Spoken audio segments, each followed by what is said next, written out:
प्रतिशतता के अंतर्गत कुछ डिफिकल्ट लेवल के सवालों को देखना है। इसको कि सापेक्षिक प्रतिशत हम बोलते हैं, सापेक्ष प्रतिशतता निकालना। जैसे आपके पास में सवाल कुछ इस तरह के रह सकते हैं कि किसी व्यक्ति ने मूल्य को 10% बढ़ाया, फिर 20% बढ़ा दिया, तो वह सापेक्षिक मूल्य निकाले जिससे कि बराबर में प्रतिशत परिवर्तन एक ही बार आ जाए। जनरली इस कंसेप्ट को, इस संकल्पना को समझने के बाद आपको एक चैप्टर है डिस्काउंट का, भट्टा का, वहां पर भी आपको काम निकल जाएगा, उससे छुट्टी मिल जाएगी, मतलब आपको आसानी से समझ में आ जाएगी ये चैप्टर। तो यहाँ पर क्वेश्चन इस तरह का है कि किसी दुकानदार ने किसी वस्तु के मूल्य में पहले 20% और पुनः 25% वृद्धि कर दी अगर एकल परिवर्तन अपेक्षित हो, एकल परिवर्तन ही अपेक्षित हो तो वह कितना होगा, अपेक्षित हो तो वह कितना होगा। ऐसे क्वेश्चंस को कई प्रकार से पूछा जाता है। इसमें कंसेप्ट में यह है मुख्य कि पहले 20% परिवर्तन किया गया, फिर 25%। कभी ऐसा हो सकता है कि पहले 20% बढ़ा दिया गया, फिर 25% घटा दिया। और सवाल में ऐसे भी पूछा जा सकता है कि और दूसरे दुकानदार ने 45% की सिंगल वृद्धि कर दी, दोनों में क्या अंतर। ऐसे भी सवाल पूछा जा सकता है। तो ऐसे प्रश्नों को जब हल करेंगे तो वहां पर 2-3 कंसेप्ट को सबसे पहले ध्यान रखेंगे कि हम किसी अचर राशि को स्वीकार करेंगे या किसी को x मान लेंगे या किसी को हम 100 मान सकते हैं। तो माना कि यहाँ पर क्वेश्चन को हम सॉल्व कर रहे हैं, माना कि मूल्य बराबर हम ₹100 कर देते हैं। तो पहली वृद्धि कितनी है, 20%। तो पहली वृद्धि कितनी है, 20%। तो यहाँ पर 100 का 20% हमने निकाला, 100 कैंसिल, हमारे पास 20 आया। बढ़ा हुआ मूल्य हमारे पास कितना आया, बढ़ा हुआ मूल्य हमारे पास आया 120। बढ़ा हुआ मूल्य हमारे पास आया 120। दूसरा प्रतिशत परिवर्तन कितना है, 25%। तो यहाँ पर हम लिखेंगे दूसरा प्रतिशत परिवर्तन, यहाँ पर है यह 25%। तो आपको ध्यान रखना है कि 25% बढ़े हुए मूल्य का निकलेगा, 120 गुने 25 बाई 100 करेंगे इसको, तो 25 से कटेगा 4 और यहाँ पर कटेगा आ जाएगा 30, कुल मिलाकर के 30। और यह तब कुल मूल्य कितना आपके पास में आया, कुल मूल्य यहाँ पर है 120 प्लस 30 150।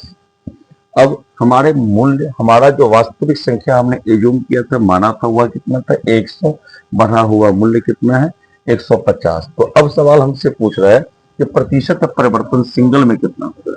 तो अब आप इस सवाल को देखेंगे तो मूल संख्या हमारे पास में कितनी थी, 100। मूल संख्या हमारे पास में कितनी थी, 100।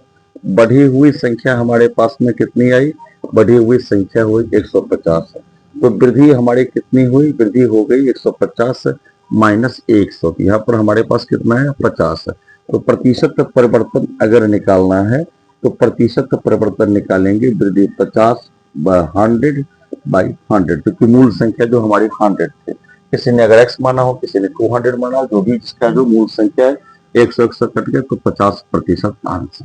तो अगर दुकानदार कोई पहले मूल्य बढ़ाता है 20%, उसके बाद बढ़ाता है 25%, तो ऐसे केस में कुल मिलाकर के उसकी वृद्धि मूल संख्या से एकल क्रम पर 50% होगी, 50% एकल वृद्धि होगी। अब इस सवाल को, एक सवाल और इस प्रकार का हम आपके सामने में रख रहे हैं, उसको देखेंगे। जो किसी दुकानदार ने, सवाल को आप लोग नोट करते चलेंगे, किसी दुकानदार ने पहले 10% की छूट दी। किसी दुकानदार ने पहले 10% की छूट दी, पहले 10% की छूट दी, पुनः 10% की छूट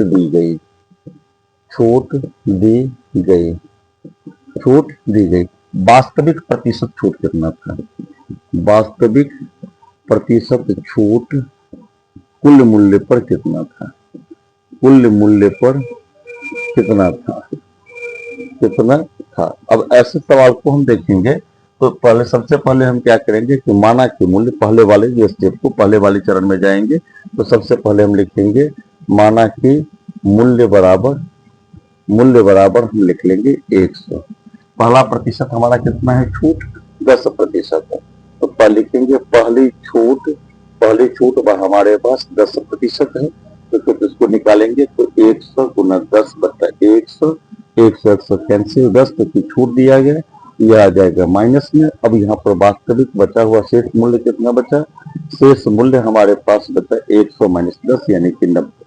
दूसरा छूट हमारे पास कितना है, फिर 10% का, तो दूसरा छूट लिखेंगे, दूसरा छूट हमारे पास फिर कितना है 10% का, तो यहाँ पर लिखेंगे 90 गुने 10 बटा 100, 0 तो यहाँ पर आ जाएगा 9, तो शेष कितना बचेगा हमारे पास, शेष बचेगा 90 माइनस 9 81, 81। तो अब वास्तविक छूट या कुल छूट एक ही बार निकालना हो तो सकल छूट भी लिखेंगे या समतुल्य छूट भी लिख सकते हैं इसको, समतुल्य एकल छूट, एकल छूट। तो अगर लिखेंगे तो सबसे पहले हमारी संख्या कितनी थी 100, मूल संख्या जो हमें माना था 100 माना था, और 100 परिणाम हमारे पास में कितना है 81, तो 100 माइनस 81 इक्वल टू 19%। अगर छूट निकालना हो तो 19 इंटू 100 बाई 100 कट गया, तो हमारे पास 19% आंसर आ गया, 19% हमारे पास आंसर है। तो ऐसे सवाल में आपके पास एज्यूम करने के लिए सबसे पहला हम स्टेप यह लेंगे कि संख्या की मूल संख्या मान लेंगे, मूल संख्या 100 है, उसके बाद घटते क्रम में हो या बढ़ते क्रम में हो या मिश्रित हो तो अंतिम परिणाम को निकालेंगे, फिर पूर्ण परिवर्तन को निकालेंगे। इस पर 10 सवाल देने का प्रयास कर रहे हैं, 10 सवाल आप लोग बनाएंगे, प्रैक्टिस करेंगे। पहला है निम्नांकित छूट के समतुल्य छूट निकालें। पहला सवाल है निम्नांकित छूट, निम्नांकित छूट, निम्नांकित छूट के समतुल्य एकल छूट निकालें, समतुल्य एकल छूट निकालें, एकल छूट निकालें।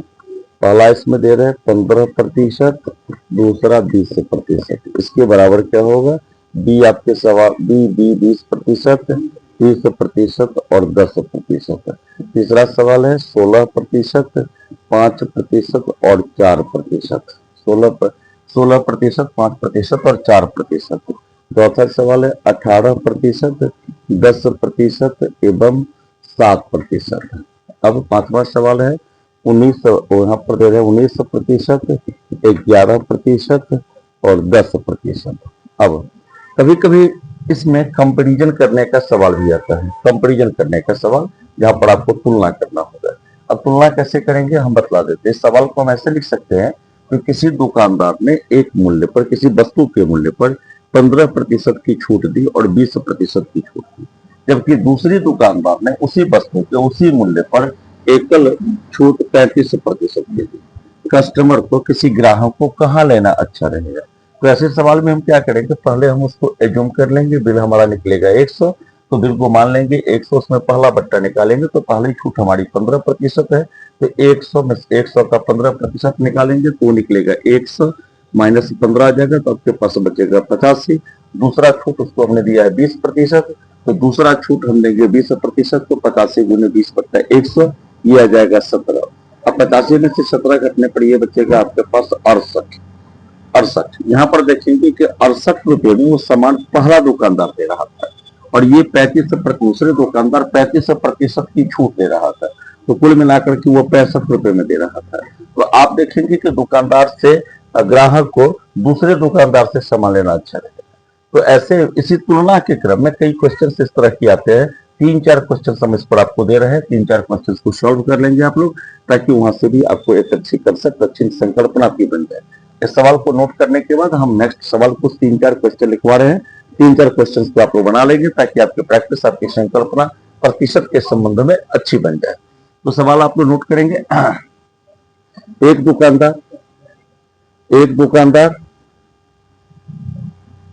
दुकानदार किसी वस्तु के मूल्य पर, एक दुकानदार किसी वस्तु पर किसी वस्तु के मूल्य पर, किसी वस्तु के मूल्य पर क्रमशः 20% और 10% की छूट देता है, ये छूट देता है।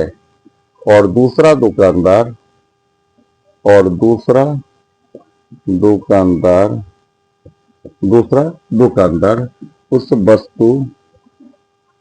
उसी वस्तु के मूल्य पर, उसी वस्तु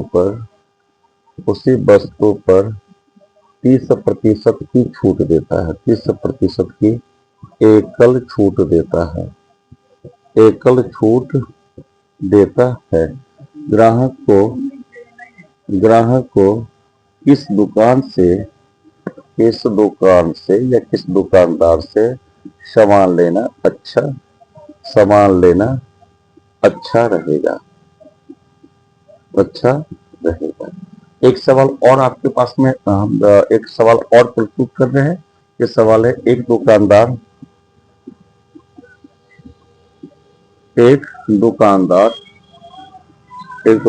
किसी वस्तु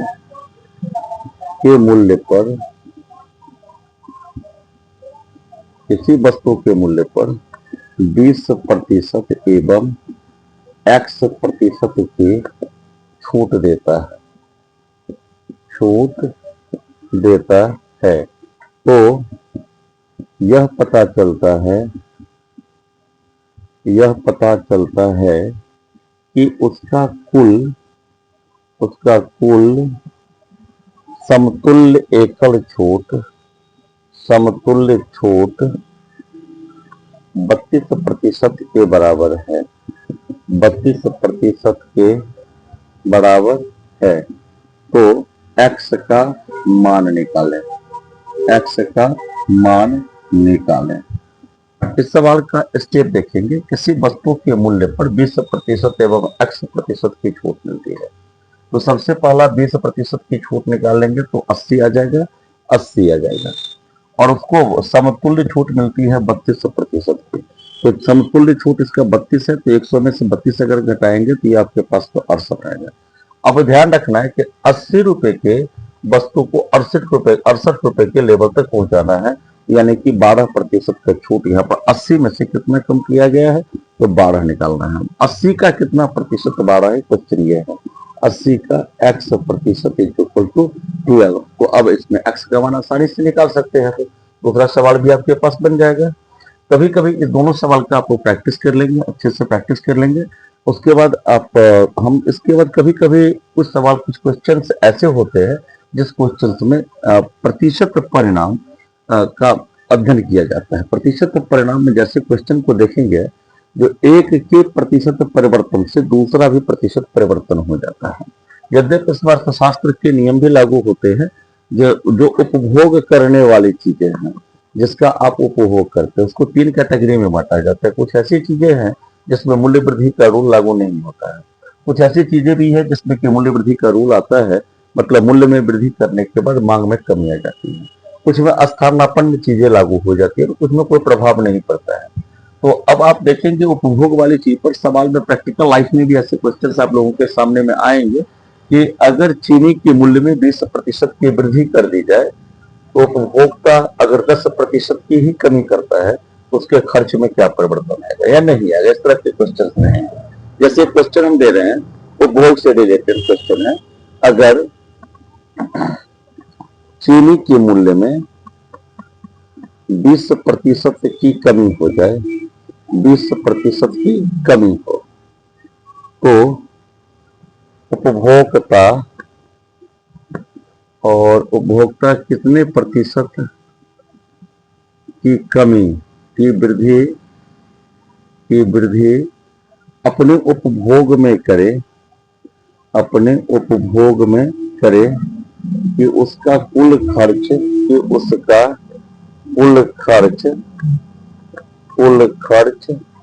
अपरिवर्तित रहे। ऐसे सवाल में कई स्टेप आ सकते हैं, जैसे कि अभी यहाँ पर कुल खर्च अपरिवर्तित रहे, तो यहाँ पर भी क्वेश्चन आ सकता है कि कुल खर्च 10% बढ़े, या कुल खर्च 10%, कुल खर्च 10% कम है। इस तरह के रिस्ट्रिक्शन सीमा यहाँ पर भी आ सकते हैं।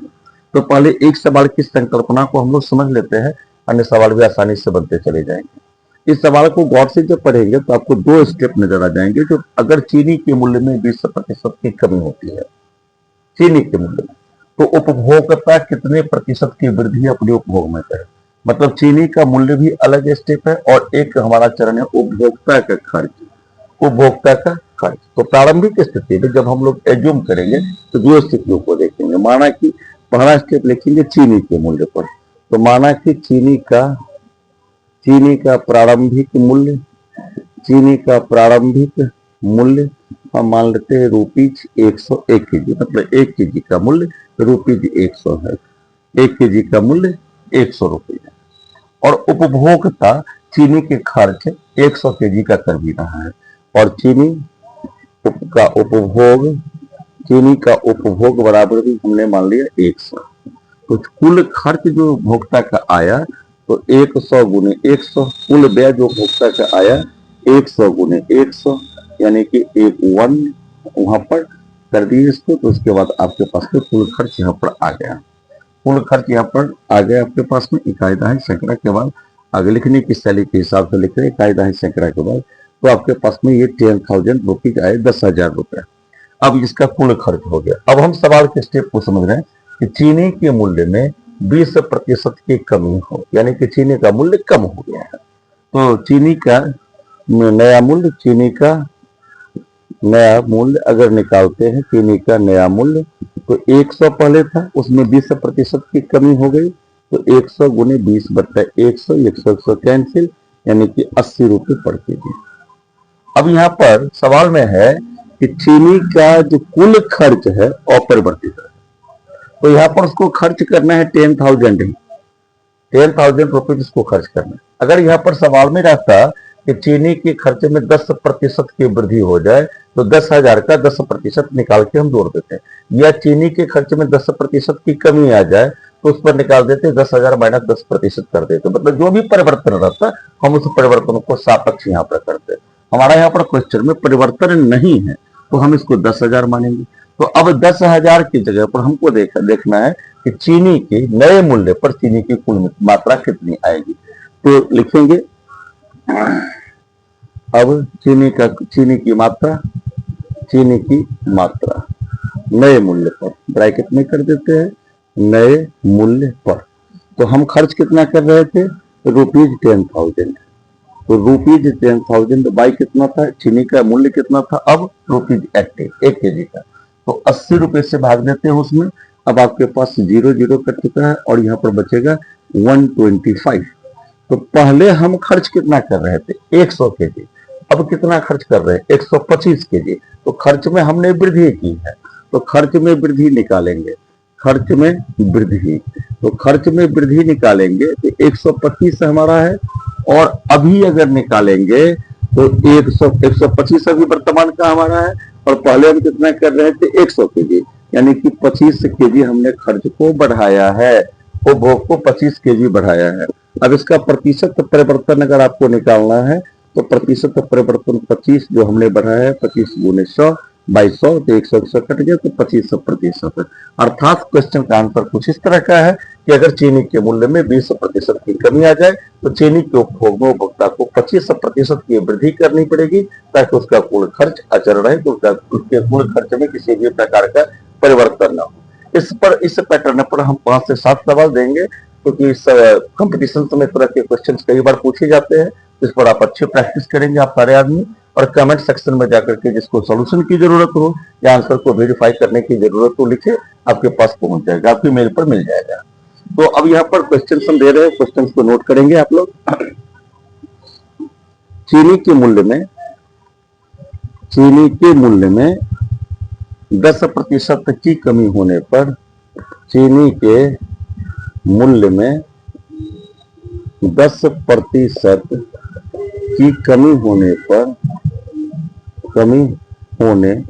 पर उपभोक्ता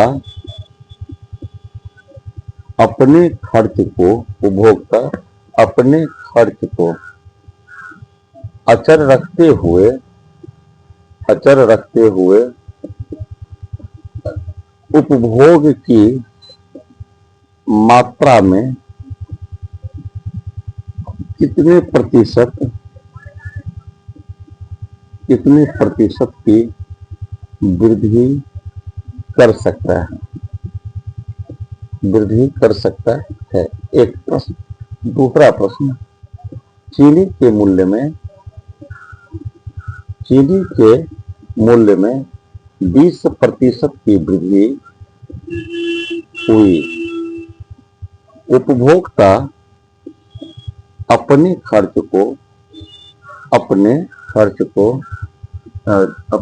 मौद्रिक खर्च को 10% तक ही बढ़ाना चाहता है। उसे चीनी के उपभोग में कितने प्रतिशत की कमी करनी पड़ेगी? कितने प्रतिशत की कमी करनी पड़ेगी? तीसरा सवाल दे रहे हैं, चाय के मूल्य में 20% की वृद्धि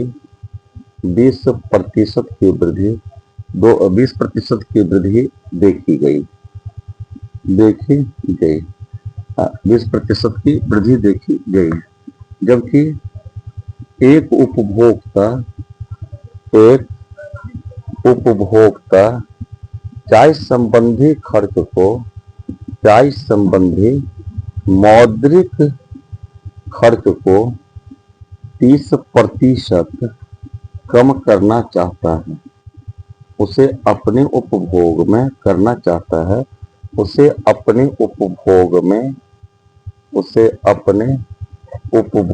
में कितने प्रतिशत की कमी करनी पड़ेगी? कितने प्रतिशत की कमी करनी पड़ेगी? क्वेश्चन थोड़ा सा डिफिकल्ट है, आप लोग बनाएंगे आसानी से। अगर प्रीवियस वीडियो जो आपने देखा है एक कोटी जो हमारे डे 1 से चालू है, तो आपको आसानी से मिल जाएगा। और अगर आप प्रैक्टिस कर रहे होंगे तो चौथा क्वेश्चन है, चाय के मूल्य में 20% की कमी देखी गई, जबकि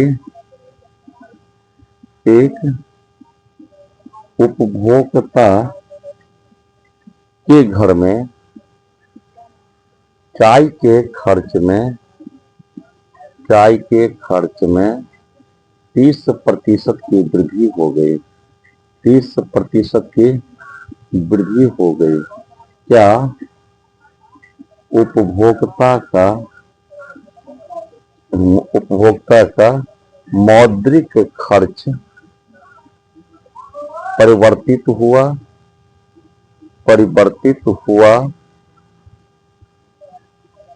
अगर हाँ तो परिवर्तन निकालें। क्वेश्चन ये, अगर हाँ तो परिवर्तन निकालें। ये 3 क्वेश्चन है। 2 क्वेश्चन आपको इस पर और दे रहे हैं, 2 क्वेश्चन को आप लोग सॉल्व करेंगे। 2 क्वेश्चन आपको और इस पर दे रहे हैं, 2 क्वेश्चन को आप लोग आसानी से सॉल्व करेंगे। पहला क्वेश्चन है, कॉफी के मूल्य में 20% की वृद्धि हुई। 20% की वृद्धि हुई तो उपभोक्ता अपने व्यय को 20% बढ़ाकर उपभोग को कितने प्रतिशत वृद्धि तक सीमित कर सकता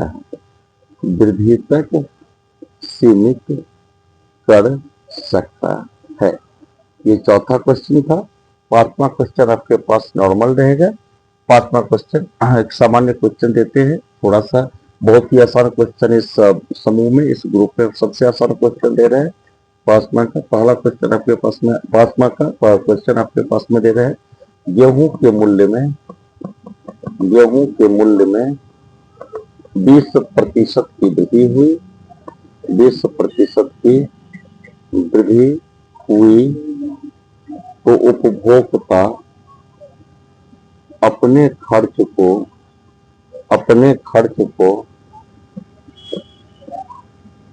अपरिवर्तित रखता है,